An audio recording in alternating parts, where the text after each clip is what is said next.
The cup was still warm in my hands when everything shifted. My son and his wife stood up to pay, their chairs whispering against the tile floor. Then, without asking, a woman sat across from me. Blue coat, calm eyes, no smile. She set a small, blue box on the table as if it meant nothing. "You'll need this tonight," she said. Before I could respond, she was gone. I didn't follow her. I didn't open the box. I slipped it into my bag and smiled when my son returned, chatted about dessert, acted as if the ground hadn't just moved beneath me. I've learned that composure is a weapon. You don't wave it around, you hide it. Later that night, alone in my kitchen, I opened the box and the fog finally cleared. I once believed betrayal arrived loudly with shouting, confessions, slammed doors. That's childish thinking.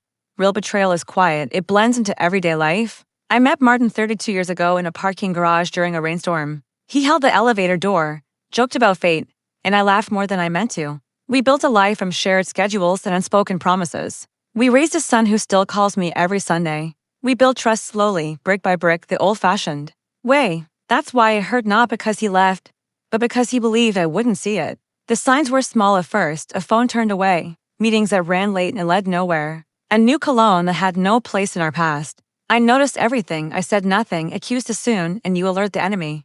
Then I saw the charge, a local hotel, Tuesday afternoon.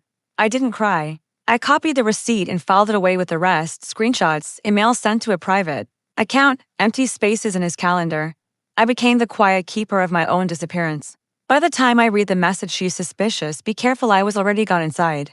All that remained was planning. I met a liar before I ever confronted him. I moved money the way a chess player moves a queen, legally, silently, precisely. I updated documents, made calls, practiced saying nothing. Revenge doesn't need anger. It needs time. Inside the blue box was a flash drive and a folded note.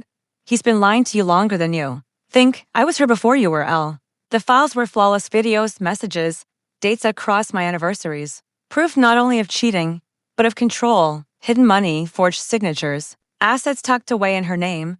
The woman from the cafe wasn't rescuing me, she had survived him, and she chose me to finish it. I didn't thank her, I didn't have to. Justice doesn't need applause. I added everything to my archive and waited. Martin thought the dinner invitation meant forgiveness, candles, his favorite wine. I watched the relief loosen his shoulders. That's the mistake liars make, they confuse silence with mercy. Halfway through dessert, I slid the folder across the table. "Read," I said. He laughed at first, then he didn't. Color drained from his face as the truth landed piece by piece: the hotel, the accounts, her name. "I can explain," he whispered. "I know," I said. "You won't." I told him about the lawyer, the paperwork, the business partner who already knew, the frozen accounts, the prenup he'd once brushed off, now very much alive. I never raised my voice. I never cried.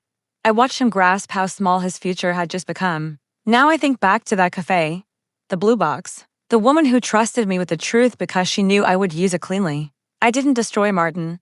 I simply removed his shield and let him face himself. There's a difference. Betrayal takes pieces of you in silence. Revenge gives you your name back. Tonight, I sleep with nothing left to hide.